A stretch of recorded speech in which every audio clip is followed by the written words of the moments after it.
你問我知唔知我自己喺度做乜？我淨係知道如果我想做就做得。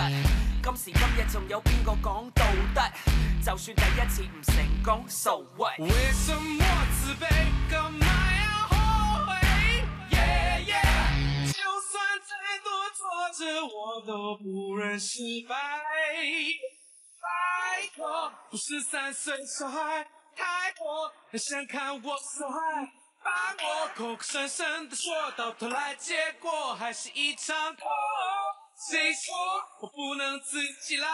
成功用雙手牽起來，掌握好的機會不多，這是我的秀，又幹嘛不做？為什麼自卑？幹嘛要後悔？Yeah yeah， 就算太多挫折，我都不認失敗。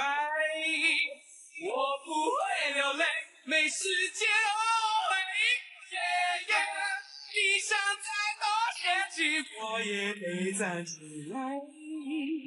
同你講得晒氣，我真係冇覺得嚇。等我好消息，到時你冇得行。無謂諗得太多，嘥時間。就算有困難，都向前行，繼續向前行。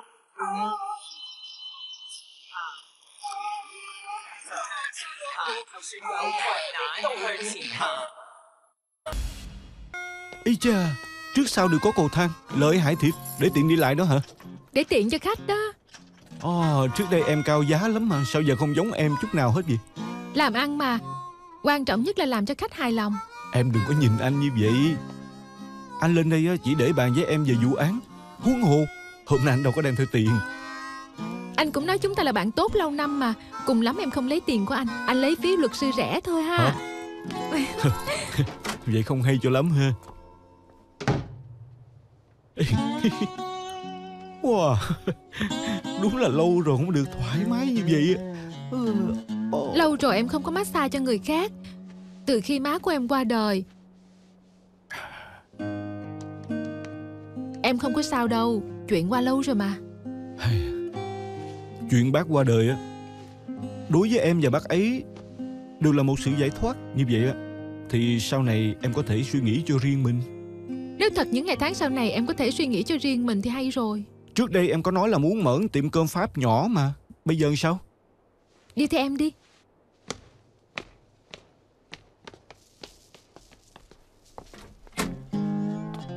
Nè, không phải phòng này đâu nha. Không phải hả? Phòng này để phục vụ khách hàng, không phải phục vụ bạn bè. Phòng bên kia mới đúng.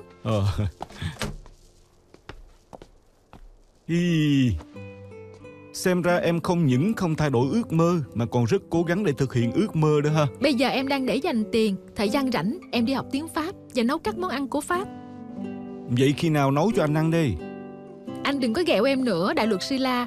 Có món ăn Pháp đắt giá nào trước đây anh không ăn qua chứ? Có lý nào lại thích món ăn em nấu? Nè, thực sự là lâu lắm rồi anh chưa ăn món Pháp đó. Phải không? Là món này hay là món này hả? Cả hai đều đúng. Hey. Nhưng mà em không thể ngờ rằng anh của 7 năm về trước lại trở thành như bây giờ đó. Có rất nhiều thứ đã thay đổi, nhưng mà cũng có thứ không hề thay đổi. Chỉ cần anh có thể làm được thì anh nhất định sẽ giúp em. Dương Tư Khổ trước đây cũng nói như vậy. Nhưng mà... Vậy cổ chính là nhân chứng duy nhất. Nếu như cổ không chịu đứng ra giúp em thì việc em muốn thưa tên cảnh sát đó cũng hơi khó đó. Em hiểu mà. Em cũng hiểu cô ấy. Những người làm nghề như em á, bị rất nhiều người thành kiến, cho nên em cũng không miễn cưỡng cô ấy. Uống bia đi. Nè, ăn đồ phộng trước đi. Nè, đủ mạnh chưa hả? Các cậu không cần phải chịu khó vậy đâu. Tôi sẽ không nói gì hết á. Nè, sao lại tắt tivi? Đang đá thêm giờ mà. Nè, cậu không nói, đừng hòng xem phút bù giờ. Gì kỳ vậy? Nói nhanh đi, nói. Nè anh họ, nghe lối sớm nói anh lên ấn chuông cửa nhà người đẹp chân dài hả? Sau đó anh có... Nè, rốt cuộc người đẹp chân dài hấp dẫn tới cỡ nào? Nói nhanh đi. Năm đó khi tôi còn ở Trung Hoàng, cũng thường hay đi vui chơi, gặp gỡ các em để trò chuyện. Thế là quen biết cổ thôi. Hôm nay tôi đi tìm cổ chỉ là để nhận người quen cũ thôi. Người quen cũ? Quen như thế nào? Nè, cậu đừng nghĩ bậy nha. Tôi không phải như cậu đâu. Tôi không nghe. Tôi có bạn gái Susan rồi. Như anh thì lâu rồi không có quen bạn gái đó. Anh họ, trước đây bà có nói với em có rất nhiều người trong ngành vì thường xuyên đi giải trí không cần thiết cuối cùng không kiểm soát được. Không phải thất trách trong công việc thì làm mất hết trong tay đàn bà, đến cuối cùng bị người ta nắm phải điểm yếu. Tôi biết rồi. Có phải năm đó anh bị người đẹp chân dài nắm được điểm yếu cho nên mới lâm vào bước đường hôm nay không? Ý, trời Em ơi. hỏi nè, anh có ngốc đến vậy hay không? Nếu như anh thực sự ngốc đến vậy á thì Dương đã không bảo anh trông chừng em rồi. Nếu Trinh Trinh là hạng con gái đó, tôi cũng không tìm gặp cổ làm cái gì. Tôi và Trinh là bạn bè tốt. Tôi rất hiểu con người cổ. Tôi tin những điều cổ nói là sự thật. Là tên Quy đồng nghiệp của cậu mượn cớ xét người để làm nhục cổ đó. Nè, cậu tin hạng gái đó, tôi cũng tin Quy được vậy. Quy vốn không phải là hạng người đó, là hạng gái đó vu khống cậu ấy. Hôm đó Trinh Trinh mặc đồ đi làm ra khỏi nhà, thử hỏi có chỗ nào có thể giấu vũ khí nguy hiểm được. Giấu chỗ nào đây? Rõ ràng là tên Quy không ưa cổ, muốn làm cổ mất mặt trước đám đông. Cậu có biết không, vụ án này chấn động cả Thâm Thủy Bộ. Phụ nữ phản đối rất nhiều, phải giáo huấn họ để không danh giáo nữa. Nè, cảnh sát chúng tôi trước giờ vẫn làm vậy. Bọn các cậu hả, trước giờ luôn ức hiếp người lương thiện và sợ kẻ ác, và những kẻ có quyền có thế. Sao không thấy cậu giáo huấn họ đi? Chuyện này vốn dĩ rất đơn giản, là hạng gái đó muốn giở trò làm to chuyện lên đó. Ngốc nhất là tên đại luật sư đây, cứ tin rằng cô ta là người bị hại. Nè, cậu xem lại thái độ của mình đi. Rõ ràng là cậu có thành kiến với người làm gái mà. Sự việc còn chưa điều tra rõ mà đã vội phán đoán. Chả trách trị an ở Thâm Thủy Bộ chúng ta lại kém đến vậy đó. Nè, cậu tin hạng gái đó còn giúp cô ấy làm lớn chuyện lên. Cậu có biết là Quy sẽ rất thê thảm không? Cậu ấy bình thường vừa siêng năng vừa được việc, rõ ràng là một cảnh sát tốt. Cậu khiến cô ấy có vết nhơ, tiền đồ cô ấy coi như là hết rồi. Tôi biết rồi, hôm nay người ta không lấy tiền của cậu, gái làng chơi trở thành nữ thần rồi. Cậu có biết là cậu đang sỉ nhục tôi hay không? Cậu có biết là sỉ nhục đại luật sư tội rất nặng hay không hả?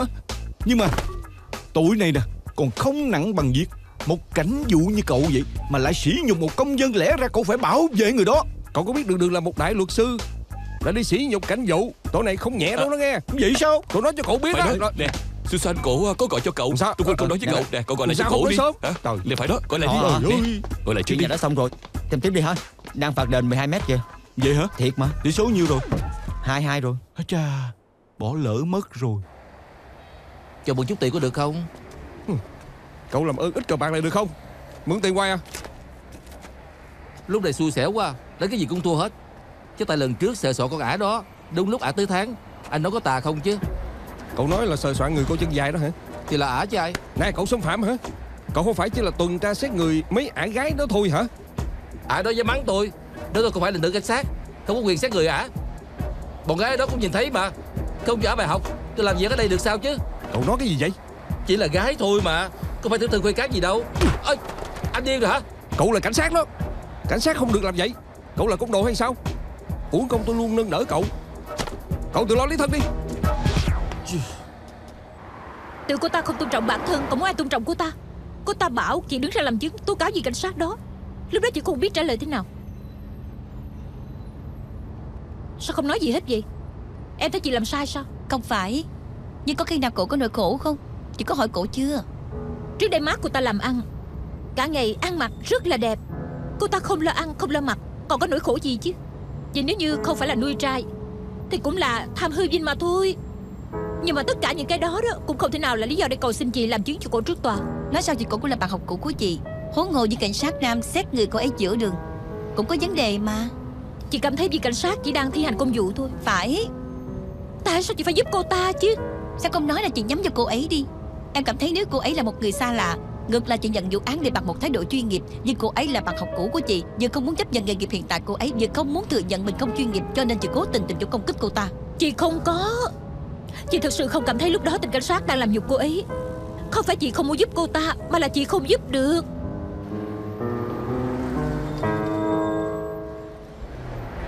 Richard, chị xem kìa.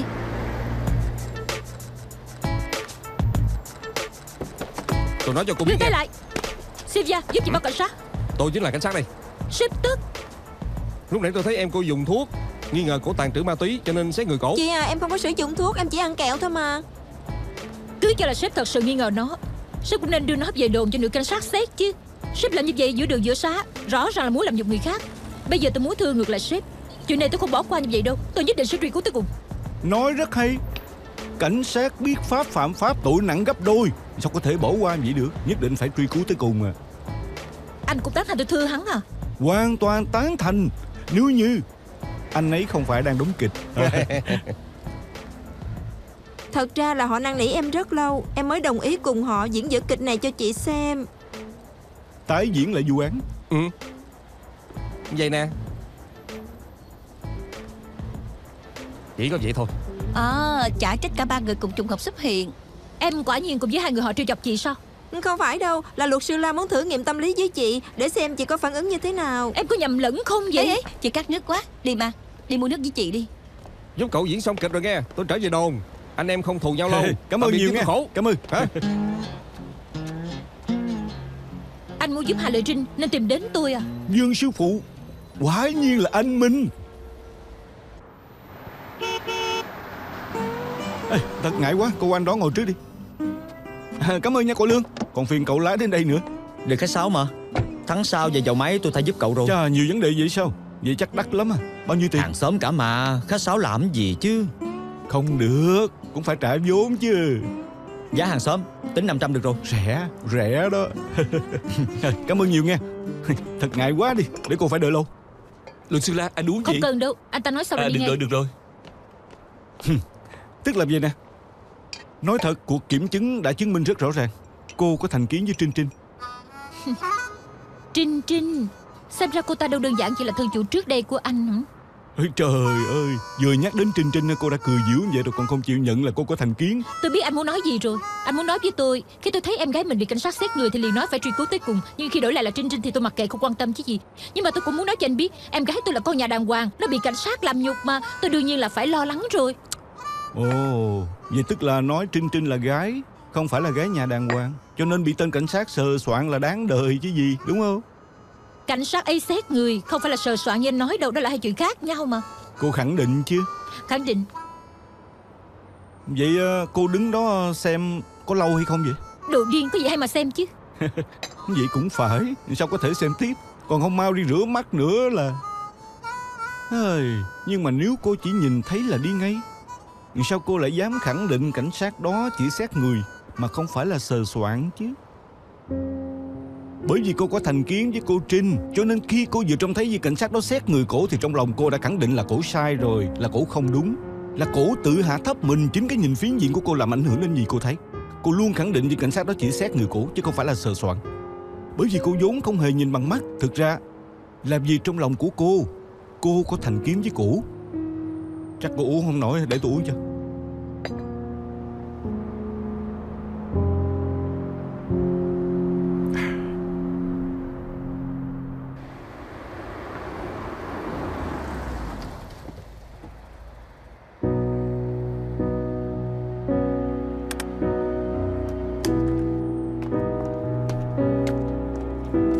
Người đẹp chân dài trên lầu quyến rũ thật đó. Mau lên đó đi. Quyến rũ lắm.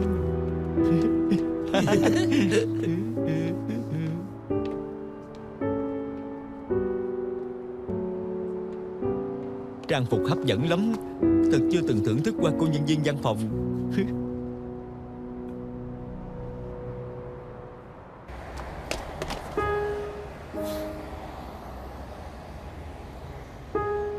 Cô tìm tôi hả?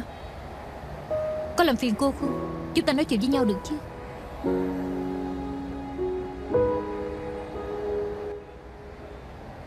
Còn nhớ lúc đi học, suốt ngày cứ lên đây ngắm toàn cảnh thăm thủy bộ, cùng nhau xem máy bay giấy thả xuống dưới. Tôi còn nhớ lần nào cô cũng thắng. Còn nói rất muốn ra nước ngoài học, cho nên muốn bay xa một chút. Trước đây hoàn cảnh gia đình không tốt, cuối cùng cũng không đi được.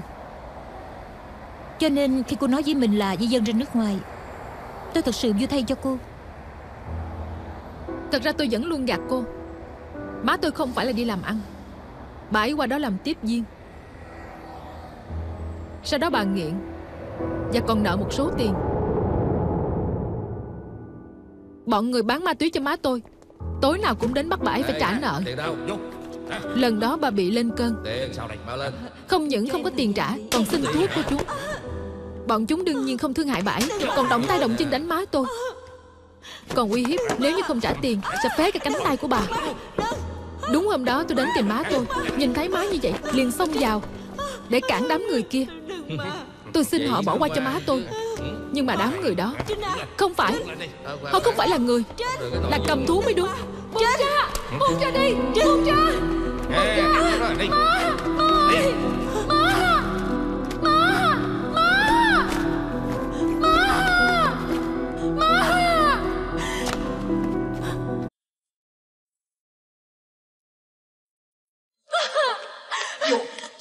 Anh muốn sao hả?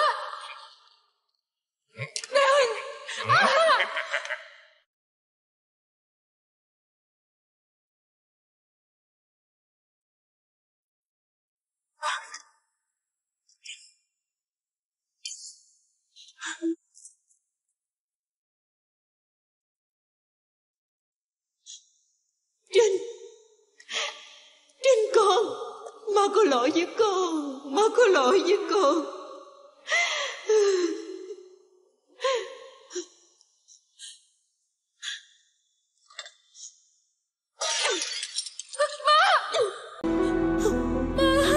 Trinh, má có lỗi với con, Trinh. Từ sau đó tôi bắt đầu buông thả bản thân. Tôi cảm thấy mình không còn tương lai gì nữa. Thêm vào đó má tôi không cai được thuốc, còn nợ một đống tiền, cho nên không còn cách nào khác. Sau đó tôi cũng trở thành tiếp viên.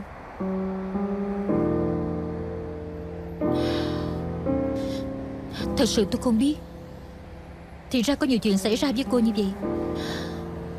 Trước đây tôi cứ nói là cô ham vinh hoa phú quý, lớn tiếng nói tôi nghèo hơn cô.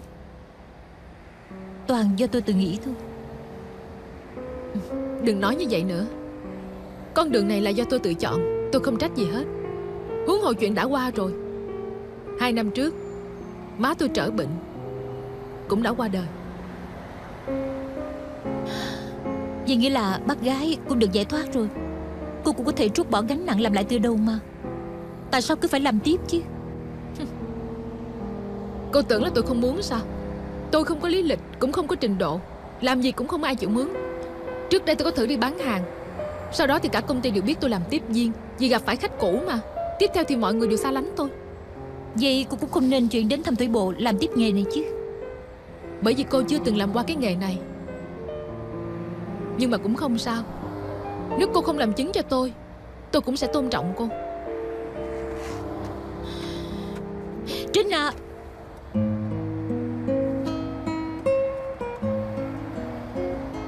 tuy là tôi không đồng tình với nghề này, nhưng tiếp viên cũng là người. Chỉ cần là người thì phải được tôn trọng. Điều đó là cô dạy cho tôi. Trước kia tôi từng hứa với cô, bất kể là xảy ra chuyện gì tôi cũng sẽ giúp cô. Đến hôm nay tôi vẫn không thay đổi.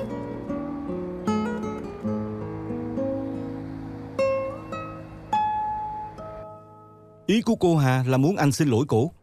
Nếu không, cổ sẽ nhờ tới sự can thiệp của pháp luật. Cô ta có tư cách gì đối pháp luật với tôi chứ? Cô ta là gái đó. Tôi đã tìm ra nhân chứng vật chứng. Hôm đó anh đích thực là cố ý sờ soạn làm nhục cô Hà. Nhân chứng nào? Đám gái đó hả? Nhân chứng đó đó, đúng lúc đi ngang qua hiện trường. Cô ấy là một đại luật sư. Đại luật sư thì giỏi lắm sao? Tôi không tin người ta tin gái, mà lại không tin tôi.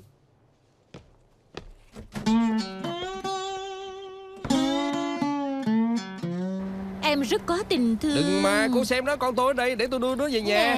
Không được đâu, phải đưa nó về nhà. Thiệt ạ. Lần trước làm cô bị thương, thật ngại quá. Là ý gì đây? Mọi người đều kiếm ăn như nhau cả. Chúng tôi ở trên lầu có khách quen của chúng tôi, cô có khách dưới đất của cô. Nếu không phải các cô đi kéo khách khắp nơi, kéo phải những người đàng hoàng, như vậy chẳng phải làm kinh động bọn cảnh sát hay sao? Nói như vậy bà Tám, mày có thiệt là ngu như vậy không? Muốn kiếm chuyện hả? Tôi chỉ muốn yên ổn làm ăn thôi. Nếu tôi không đồng lòng với các cô đối phó với bọn người ngoài, chẳng phải bị bọn cảnh sát ăn hiếp sao? Bọn cảnh sát đó có bao giờ xem chúng ta là người không chứ? Chuyện cô lần trước coi như chuyện nhỏ đi. Họ thường xuyên tới chơi không trả tiền tính sao đây? Thì phải đó rồi. Để con đừng chạy, đứng lại. Đứng lại. Đi chết đi. Cảnh sát đây, anh đã bị bắt. Anh có thể không nói gì, nhưng với lời anh nói sẽ là lời khai trước tòa. Có cần phải dũng cảm vậy không? Tôi có bằng cá nhân nè, có cần dán không vậy? Sao cô lại phải giúp tình cảnh sát đó chứ? Hắn không tôn trọng chúng ta là hắn không đúng, nhưng hắn vì công dân chúng ta liều mạng bắt cướp. Về điểm này càng để chúng ta coi trọng hắn, có đúng không? Người đẹp chân dài. Cái chuyện như vậy sếp? Chuyện lần trước tôi xin lỗi. Đi.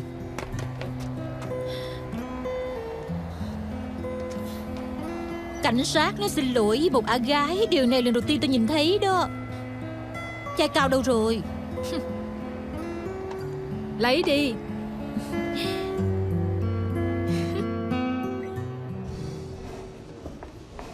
Canton Osiris. Vịt nấu với quả anh đào.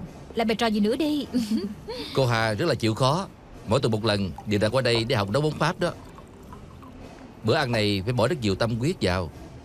Ông chủ à, tôi phải cảm ơn ông mới đúng đó. Ông vừa dạy nấu ăn cho tôi, vừa cho tôi mượn nhà bếp nữa. Cô chăm học tới vậy, không cần khách sáo đâu. Không phiền các cô nữa. Tôi khổ à. Cảm ơn cậu. Cảm ơn cậu chịu đứng ra làm chứng cho mình. Cheese.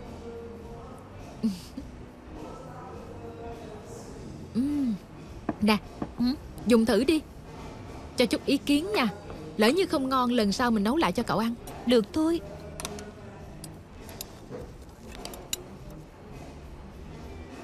Sao hả?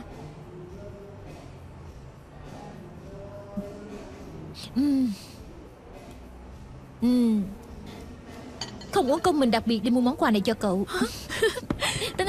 Lớn vậy sao? Cái gì vậy? Cậu mở ra xem là biết ngay mà. Được thôi. Trời ơi, chiếc đèn đẹp quá. Cái này á, mình đã lựa rất là kỹ càng. Hy vọng khi cậu mở tiệm có thể dùng đến nó để trang trí. Cảm ơn cậu nhiều lắm. Để mở ra thử nha. Trời ơi, quả nhiên rất là đẹp. Khi cậu chưa đạt được ước mơ đó thì cái đèn này sẽ đại diện cho sự chúc phúc của mình dành cho cậu. Nếu khi nào có chuyện không vui thì có thể bật nó lên, giống như mình luôn ở bên cạnh cậu, cổ vũ cậu vậy. Có được không? Cảm ơn cậu. Hôm nay mình thật sự rất vui. Cậu có biết không, mấy năm nay mình không vui chút nào. Hết chuyện này đến chuyện khác xảy ra. Nhưng mà lần này cứ như là giận mai đến với mình vậy đó. Trước là gặp luật sư La, tiếp theo là làm bạn lại với cậu.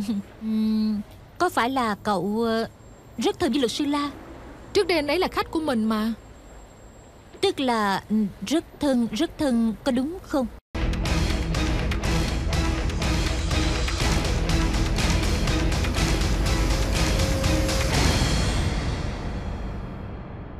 Có thể nói là như vậy.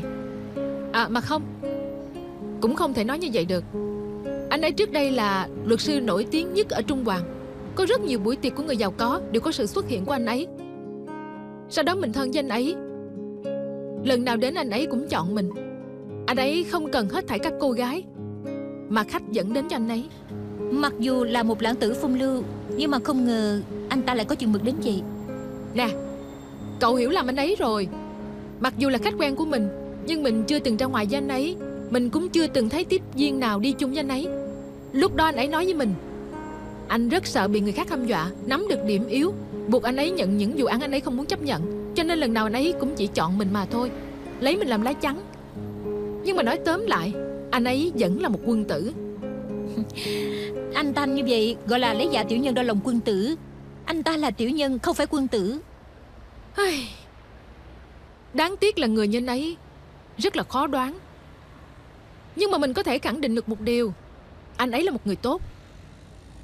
Cậu có biết trước đây lúc anh ta nổi tiếng vừa háo thắng vừa không xem ai ra gì, anh ta còn từng ở giữa tòa gỡ búi tóc ném vào bồi thẩm đoàn, mà là người tốt.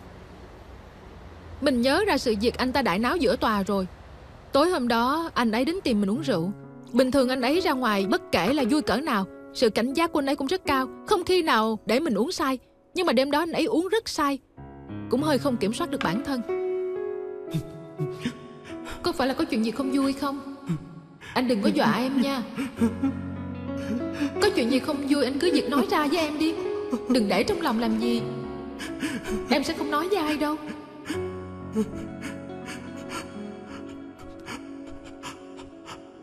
Anh giết người rồi. Anh giết người? Anh giết người rồi. Từ sau đó mình không gặp lại anh ấy nữa. Cho đến hôm gặp lại anh ở xe mì của má cậu.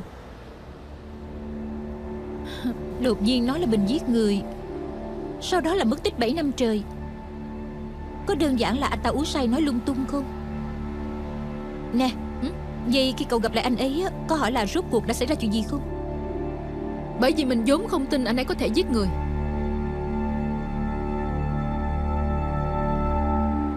Lần trước nói chuyện với sếp Quy, anh ấy nói cho dù em có người làm chứng, anh ấy cũng không sợ. Nhưng ai ngờ cuối cùng anh ta quả nhiên nói xin lỗi em. Bây giờ tất cả chị em ở Thâm Thủy đều thần tượng em. Thật ra sếp Quy cũng không phải là kẻ xấu. Có thể do anh ấy nhìn thấy quá nhiều kẻ xấu, cho nên đã quá đa nghi, xem người không phải là người nữa. Nói không chừng cả bản thân mình anh ta cũng không biết. Anh ta nói với em như vậy, em cũng có thể rộng lượng bỏ qua cho anh ta. Chứng minh con người của em cũng khá đó chứ. Lúc nãy ở trên thấy anh đang chia gạo, có phải là định đi phát gạo cho người già đơn độc hay không? Hôm nay em cũng rảnh, có cần tình nguyện viên giúp một tay không? Được đó. Vậy lát nữa đem gạo cho bà Nghiêm nha. Bà sống ngay ở trên lầu chỗ của em đó. Được thôi.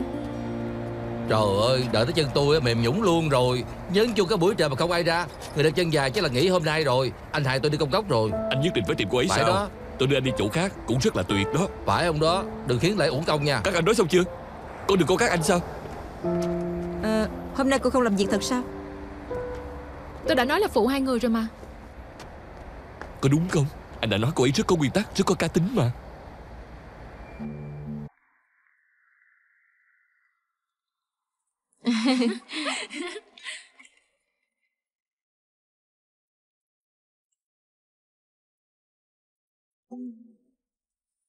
Nè, anh ổn không vậy? Ok.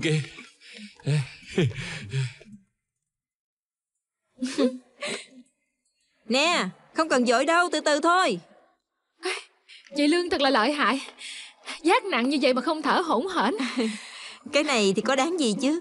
Thường ngày tôi vừa ẵm Hữu Nghĩa, thêm 2 cái cặp nặng 6-7 kg, còn dắt Hữu Tính đuổi theo xe buýt. Như vậy thì có đáng gì. Nè như vậy đi, sau này đi đưa gạo, tôi tìm chị làm con dắt được không? Đôi chân này của tôi thật sự là chân thép. Mang giúp anh luôn nè. Thì ngại quá. Nè anh từ từ nha. Đợi anh ở trên đó. Cảm ơn nghe.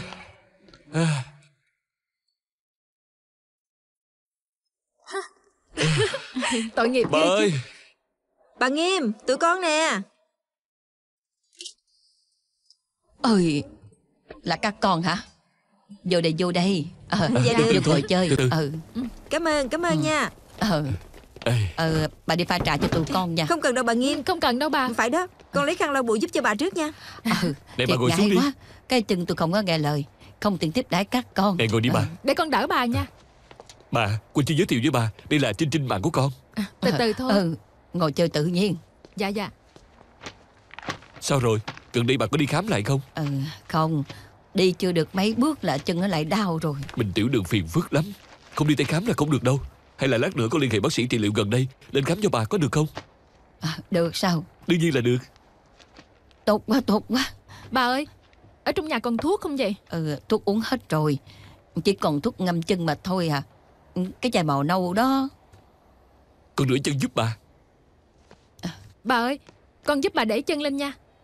Nè, để tôi giúp cho. Từ từ thôi. Từ từ thôi. Lót tấm khăn ở đây nè. Chậm nào. Rồi, đúng rồi. Phải.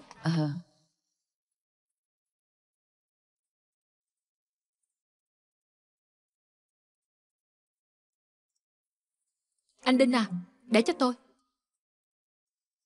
Bà ơi, cứ cho là bà không đi khám lại, cũng phải rửa chân mỗi ngày có biết không? Chân của bà nếu như bị tê nữa, sớm muộn gì cũng phải cưa bỏ đó. Không nghiêm trọng như vậy chứ. Bác sĩ có nói với bà rồi, bà quên rồi có đúng không? Phải biết nghe lời chứ. Đau quá. Vậy hả? Nhẹ chút nữa ha. Vậy sao đây?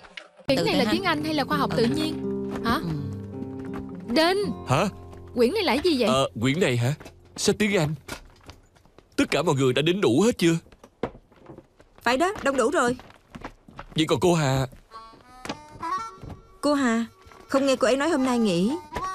Anh Đinh à, sao anh cứ hỏi cô Hà đến chưa mà không hỏi tới người khác vậy?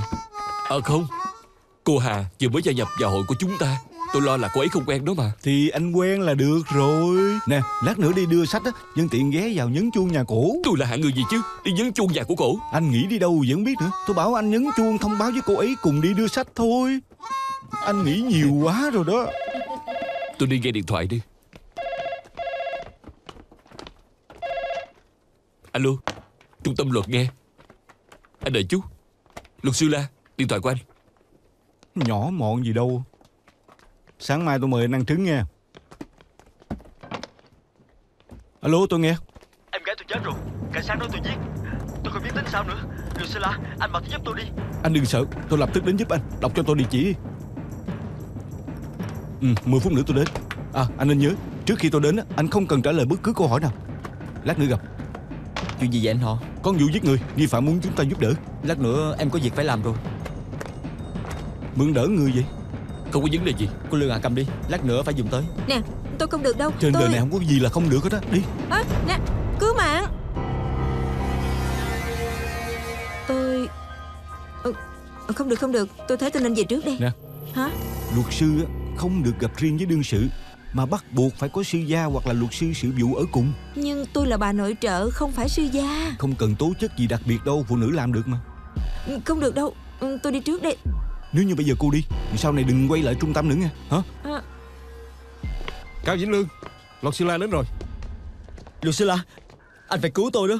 Cậu là đại luật sư có đúng không? Cậu nhất định phải cứu thằng Lương nhà tôi. Cậu phải giúp nó. Yên tâm đi. Theo như anh nói, khi vụ án xảy ra chỉ có anh và em gái ở trong nhà. Nhưng chúng tôi kiểm tra hiện trường, không có dấu tích đập phá, đánh nhau. Có nghĩa là lúc đó không có người thứ ba ở hiện trường. Với anh nói em gái anh không phải anh giết. Vậy tại sao cô chết chứ? Tôi không biết nữa. Sao lại không biết? Anh Cao, giờ anh không cần phải trả lời gì hết. Tôi là luật sư đại diện cho anh Cao Vĩnh Lương. Tôi muốn nói riêng vài câu với thân chủ tôi.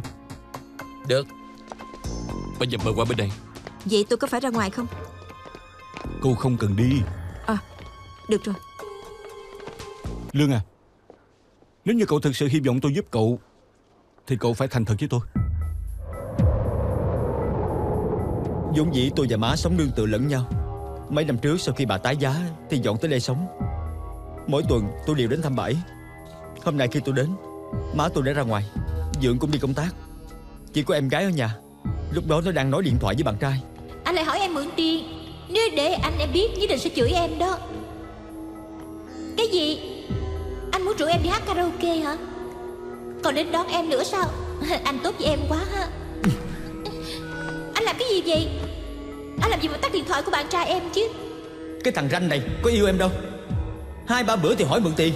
Rõ ràng là ăn bám mà. Xin lỗi, anh là việc của tôi. Anh dựa vào đâu mà quản lý tôi? Anh và em mặc dù không cùng cha mẹ sinh ra, nhưng má anh đã sống chung với ba của em. Thì em là em gái của anh, sao anh không được quản em chứ? Anh cũng biết nói là chúng ta không cùng cha mẹ sinh ra. Anh vốn không phải anh của tôi. Anh khẩn trương như vậy là vì anh thích tôi. Tôi biết là anh thích tôi mà. Anh chỉ không muốn em bị người ta gạt thôi. Phải đó, tôi thích bị người khác gạt vậy đó. Vậy thì sao? Em không trân trọng bản thân mình. Vậy Lương, em đi tìm nó đi. Đi đi.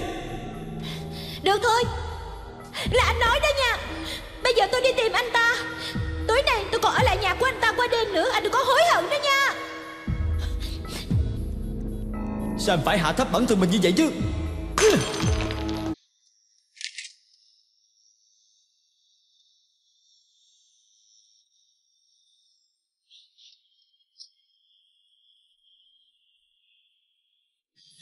Em à.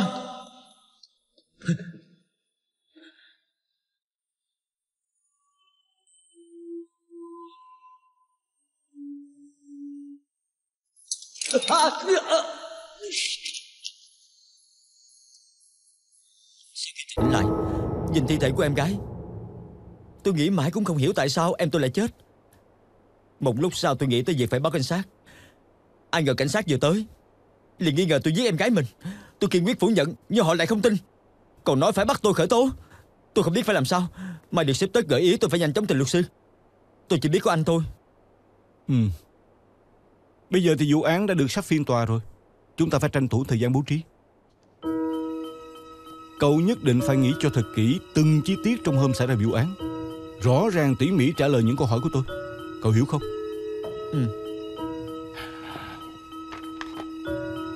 Cảnh sát nói là không tìm ra dấu tích có người lạ vào nhà.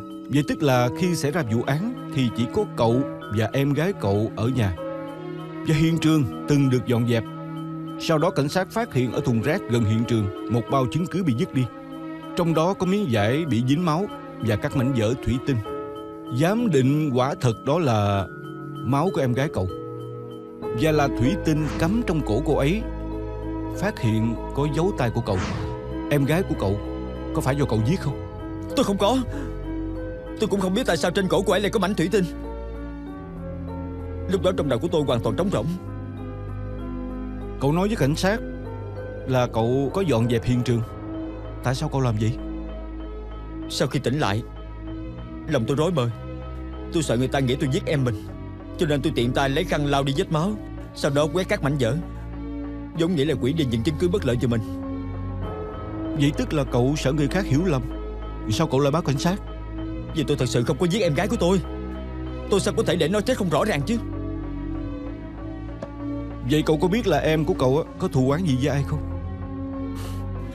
Em gái tôi rất ngoan, học hành xếp loại giỏi, đối xử tốt với mọi người.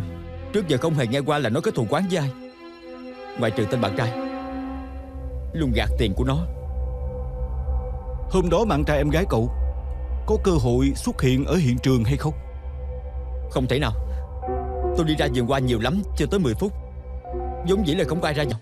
Hơn nữa cũng không nghe tiếng động từ trong nhà. Căn cứ theo kết quả nghiệm thi cho thấy, em gái cậu bị mảnh vỡ thủy tinh làm đứt động mạch, ra máu nhiều dẫn đến tử vong. Vậy cô ấy không phải do cậu giết, không phải do hắn giết, thì có khả năng là tự sát không? Không thể. Em tôi năm nay tốt nghiệp đại học, còn đang tự chuẩn bị bặt ti tốt nghiệp. Nó rất háo hức tới hôm bặt ti, sao lại có thể tự sát? Cảnh sát thì cũng đã loại trừ khả năng tự sát rồi. Nhưng mà hiện trường thì chỉ có cậu và em gái cậu thôi. Vậy cậu nghĩ em gái cậu vì sao lại chết? Cả bản thân tôi cũng thấy suy nghĩ này rất hoang đường. Nhưng ngoài cách nghĩ này, tôi không nghĩ ra được cái thứ hai. Tôi cho rằng cái chết của em gái tôi là ngoài ý muốn.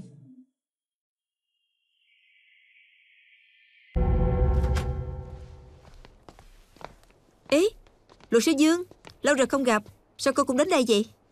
Trước đó mà tôi có nói với tôi cô làm việc ở trung tâm tư vấn luật, thì ra là cô đi theo anh ta hả? À, anh ấy là người tốt. Anh ấy muốn đào tạo tôi trở thành trợ lý luật sư đó. Anh ấy đã dạy cho tôi rất nhiều điều. Ông Nhậm, giới thiệu với anh, đây là luật sư La. Còn đây là ông Nhậm, cha kế của Cao Vĩnh Lương. À, anh là luật sư La.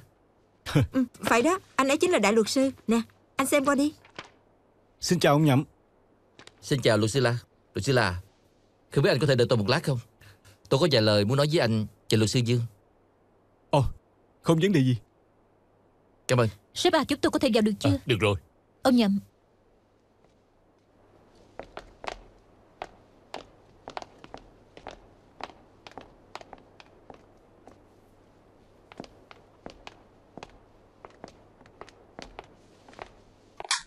Ông Nhậm, hả? tỉnh lại. Bình tĩnh đi, có chuyện gì ngồi xuống từ từ nói.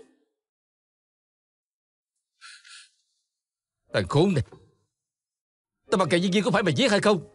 Viên Viên vì mày mà chết rồi.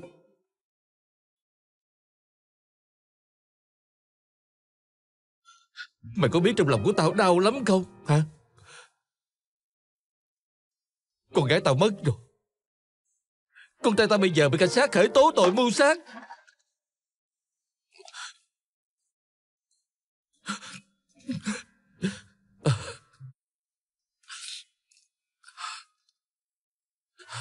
Nhưng dù thế nào, mày cũng là con trai của tao, nên tao mời luật sư Dương đến giúp cho mày. Ba.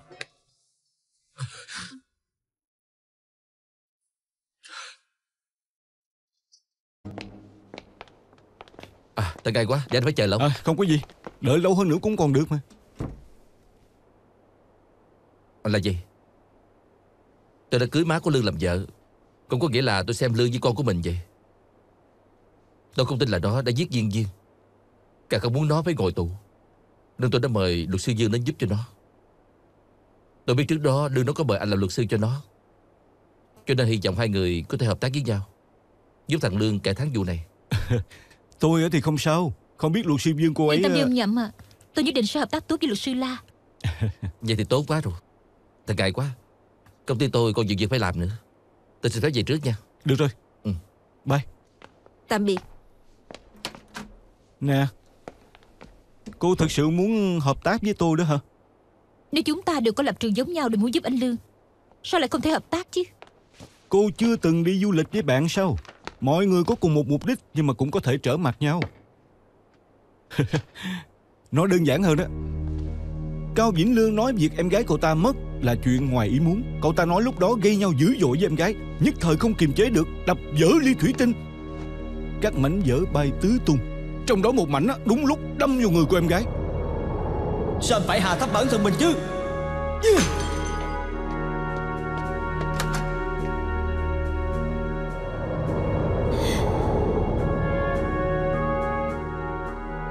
Em gái cậu ta chính vì vậy mà bất hạnh qua đời. Cậu ta đã nói như vậy. Cô nghĩ gì? Tôi không loại trừ trường hợp ngoài ý muốn xảy ra, nhưng khả năng xảy ra trường hợp đó rất là thấp. Tôi cũng không dám chắc Bùi Thẩm Đoàn sẽ chấp nhận cách nói đó. Cho nên tôi cảm thấy chiến lược nên đánh vào nghi điểm theo trình tự, như vậy sẽ tốt hơn. Tôi lại không nghĩ như vậy đâu. Nếu những gì Cao Vĩnh Lương nói là sự thật, chúng ta có phải nên trả lại sự trong sạch cho cô ấy trước tòa không? Nè, hai chị à, chúng ta có thể ra ngoài rồi mới bàn về vấn đề này hay không? Vậy đến văn phòng luật của tôi đi. Đương nhiên là đến văn phòng của tôi rồi. Luật sư La, tôi nghe má tôi nói văn phòng của anh lấy bàn đánh bóng bàn làm bàn văn phòng, sao làm việc được? Có phải lần đầu cô theo làm trợ lý hay không vậy? Phải đó. Là ông Nhưng có nhiều thứ để học lắm đó. Anh tưởng là tôi muốn hợp tác với anh lắm sao? Từ đầu đã nói là cô không thể hợp tác với tôi rồi mà. Ai nói tôi không hợp tác với anh hả? Vậy thì thử coi.